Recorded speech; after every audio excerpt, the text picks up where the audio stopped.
my friend, my brother, comrade in arms, founder, Jan Suraj Party, திரு பிரசாந்த் கிஷோர் அவர்கள் இன்னைக்கு நம்மளுடைய இந்த தமிழக வெற்றி கழகத்தினுடைய 2ஆம் ஆண்டு துவக்க விழாவிற்கு சிறப்பு விருந்தினராக கலந்துக்கிட்டு பேசியது மிக்க மிக்க மகிழ்ச்சி. அவருக்கு என்னுடைய மனமார்ந்த நன்றியை தெரிவிச்சுக்கிறேன். We are an emerging primary political force in Tamil Nadu politics with a firm commitment to create history in the upcoming 2026 assembly elections of Tamil Nadu, like 1967 and 1977 assembly elections of our state. Without compromising our party's ideological principles at any cost, I am here to collaborate and work with you towards upholding the secular and democratic ideals in TN and beyond. என் நெஞ்சில் குடியிருக்கும்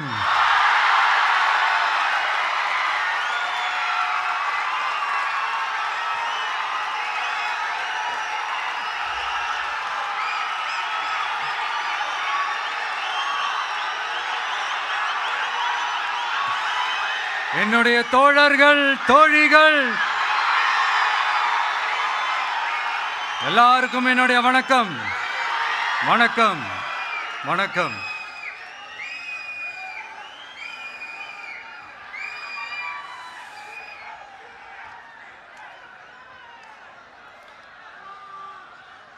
இந்த அரசியல்னாலே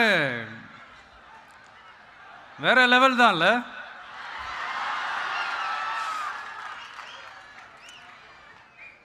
ஏன்னா இந்த அரசியலில் மட்டும்தான் வித்தியாசமான ஒன்று நம்ம பார்க்கலாம். யார் யாரை எப்போ எதிர்ப்பாங்கன்னே நமக்கு தெரியாது. யார் யாரை எப்போ ஆதரிப்பாங்கன்னே நமக்கு தெரியாது. அதை கணிக்கவே முடியாது. அதனால தான் இந்த அரசியலில் மட்டும் முன்னாடியெல்லாம் சொல்லி நம்ம கேள்விப்பட்டிருப்போம், நிரந்தர நண்பனும் நிரந்தர எதிரியும் இல்லைன்னு சொல்லுவாங்க. அரசியலுக்கு யார் வேணாலும் வரலாம், அது ஒரு ஜனநாயக உரிமைன்னு சொல்லுவாங்க. ஆனால் மக்களுக்கு ரொம்ப ரொம்ப பிடிச்சி போன ஒருத்தன் அரசியலுக்கு வரான்னா அதை கண்டிப்பாக நல்லவங்க எல்லாம் வரவேற்பாங்க. ஆனால் ஒரு சில இந்த அதிகார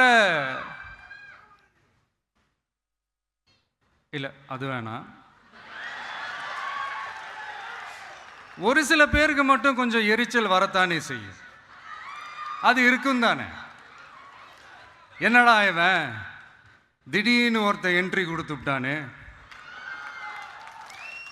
இது வரைக்கும் நாம சொன்ன பொய்யெல்லாம் நம்பிக்கிட்டு மக்கள் நமக்கு ஓட்டு போட்டுக்கிட்டு இருந்தாங்களே.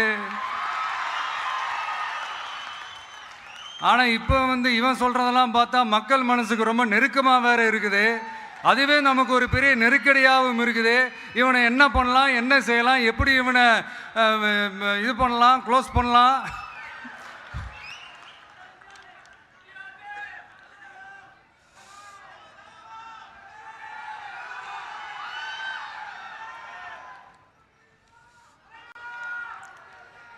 எப்படி இவனை க்ளோஸ் பண்ணலாம், ஒரு கன்ஃபியூஷன் ஒன்று வரும்.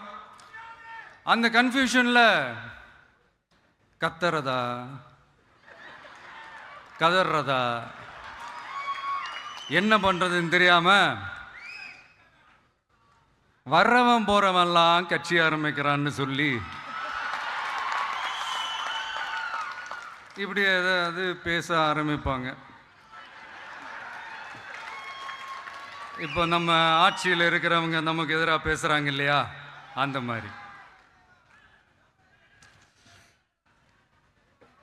இப்படிப்பட்ட ஒரு அரசியல் காலத்தில் கொஞ்சம் கூட ஒரு பயம் இல்லாமல், ஒரு பதட்டம் இல்லாமல், வர்ற எதிர்ப்புகள் எல்லாத்தையும் சும்மா லெஃப்ட் ஹேண்டில் டீல் பண்ணிக்கிட்டு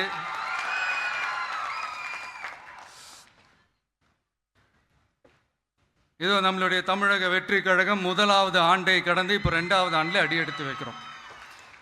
இந்த ஒரு காலகட்டம் தான் மிக முக்கியமான ஒரு காலகட்டம். ஏன்னா ஒரு அரசியல் கட்சிக்கு ஒரு பெரிய பலமே அந்த கட்சியினுடைய கட்டமைப்பு தான். அதுதான் அந்த கட்சியினுடைய ஒரு வேறு மாதிரி, ஒரு அடிப்படை பலமே அதுதான். ஒரு ஆலமரம் மாதிரி ஒரு கட்சி ஒன்று வளரணும்னா அதுக்கான அந்த வேர்களும் விழுதுகளும் ஸ்ட்ராங்காக இருக்கணும் இல்லையா? அப்படி தான் நம்மளுடைய இந்த அமைப்பை பலப்படுத்துகிற ஒரு வேலையை தான் இப்போ நம்ம செஞ்சுக்கிட்டு இருக்கிறோம். தமிழ்நாடு முழுக்க மாவட்ட நிர்வாகிகள் எல்லாரையும் தேர்ந்தெடுத்து அறிவிச்சிட்ருக்கிறோம். இந்த நேரத்தில் நம்ம மேலே ஒரு கம்ப்ளைண்ட், அது என்னென்னா, அதுதான் எனக்கும் புரியல. நம்மளுடைய மாவட்ட நிர்வாகிகள் எல்லாருமே வெறும் இளைஞர்களாகவே இருக்கிறாங்களாம். ஏன் இருந்தா என்ன?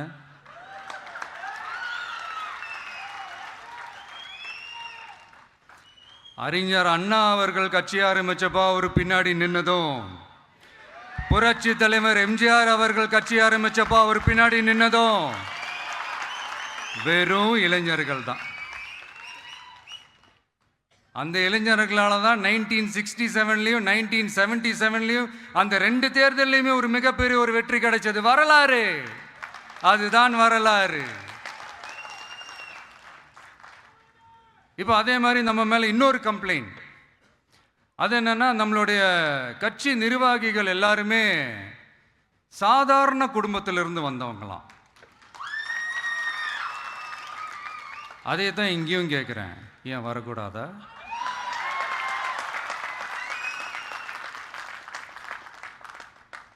சாதாரண குடும்பத்திலேருந்து வந்தவங்க தான் பெருசு பெருசாக சாதிச்சிருக்கிறாங்க. இன்னும் சொல்ல போனா நம்மளுடைய கட்சி எளிய மக்களுக்கான கட்சி தானே. அப்படி இருக்கும்போது நம்மளுடைய கட்சி நிர்வாகிகளும் எளிய குடும்பத்தை சேர்ந்தவங்களா தான் இருப்பாங்க. நம்மளுடைய கட்சி ஒன்றும் பண்ணையாறுகளுக்கான கட்சி கிடையாதுல்ல.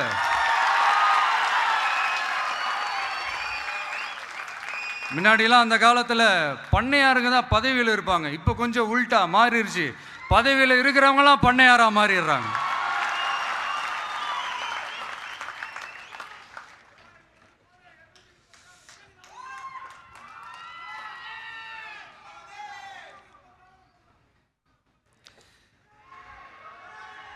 மக்களுடைய நலனை பற்றியோ, நாட்டோட நலனை பற்றியோ, வளர்ச்சிகளை பற்றியோ எதை பற்றியும் கவலைப்படாமல் பணம் பணம் பணம், எந்தெந்த வழிகளில் எந்தெந்த ரூட்லலாம்,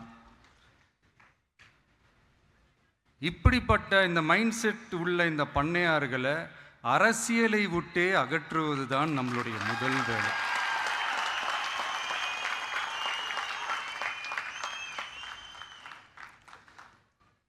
அதை ஜனநாயக முறைப்படி நம்ம செய்கிறதுக்கு தான் 2026 தேர்தலை நம்ம சந்திக்க போகிறோம். அந்த தேர்தலை சந்திக்க ரொம்ப ரொம்ப முக்கியமான விஷயம் பூத் லெவல் ஏஜென்ட்ஸ், BLA அப்படின்னு சொல்லுவாங்க. அது ரொம்ப ரொம்ப முக்கியம். ஏன்னா நீங்கள் பார்த்தீங்கன்னா தமிழ்நாட்டில் அந்த பெரிய பெரிய கட்சிகளுக்கு தான் அந்த BLAலாம் ரொம்ப ஸ்ட்ராங்காக இருக்கும்னு சொல்லுவாங்க.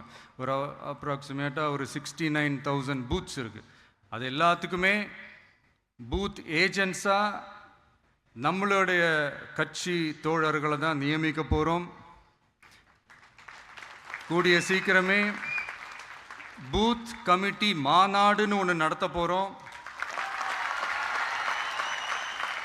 அன்னைக்கு தெரியும் தமிழக வெற்றி கழகம் எந்த ஒரு பெரிய கட்சிக்கும் கொஞ்சம் கூட சளைச்சதில்லைன்னு. அன்னைக்கு தெரியும் தமிழக வெற்றி கழகம் தமிழ்நாட்டில் முதல் சக்தியா, முதன்மை சக்தியா, பவர்ஃபுல்லாக இருக்குதுன்னு அன்னைக்கு ப்ரூவ் ஆகும். இப்போ புதுசாக ஒரு பிரச்சனை ஒன்று கிளப்பி விட்டுட்டு இருக்கிறாங்க, மும்மொழி கொள்கை.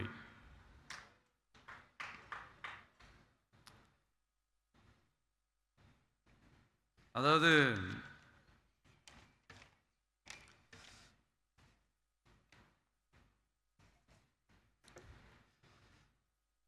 இதை இங்கே செயல்படுத்தலைன்னா இந்த கல்விக்கான நிதியை நம்மளுடைய மாநில அரசுக்கு கொடுக்க மாட்டாங்களாம்.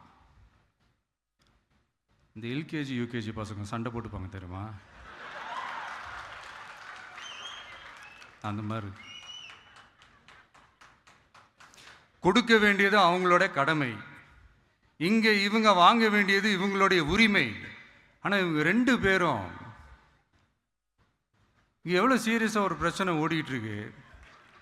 இவங்க 2 பேரும் அதாங்க நம்ம ஃபாசிசமும் நம்ம பாயாசமும்,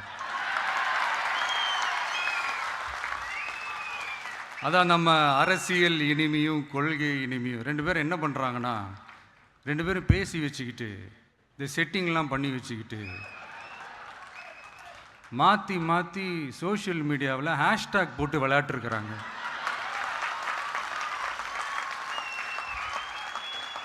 இங்கே என்ன நடந்துக்கிட்டு இருக்கு, அதாவது இவங்க 2 பேரும் அடிச்சுக்கிற மாதிரி அடிச்சுப்பாங்களாம். அதை நாங்கள் நம்பணுமா, மக்கள் நம்பணுமா? What bro, it's very wrong bro.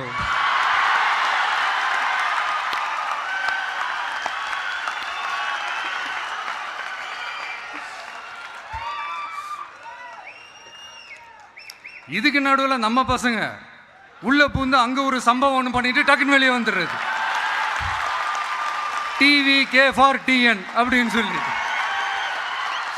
யார் சார் நீங்களா, எங்க சார் இருக்கிறீங்க? ஸ்லீப்பர் செல்ஸ் மாதிரி.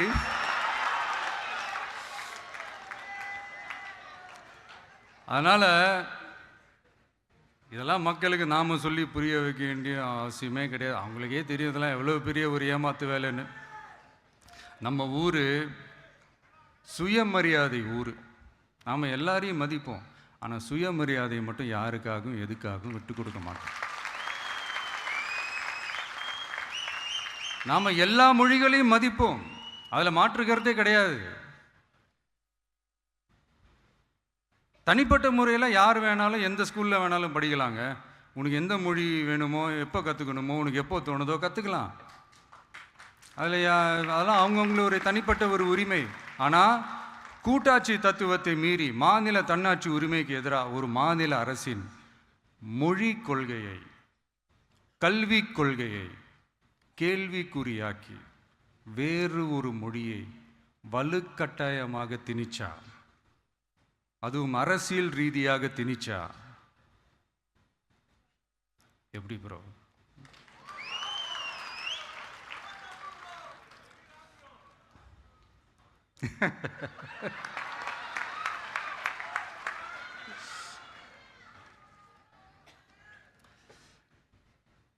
அதனால் நம்மளுடைய தமிழக வெற்றி கழகம் சார்பாக நாமளும் இந்த பொய் பிரச்சாரங்களை எல்லாம் புறம் தள்ளிவிட்டு இதை நாங்கள் உறுதியாக எதிர்ப்போம்.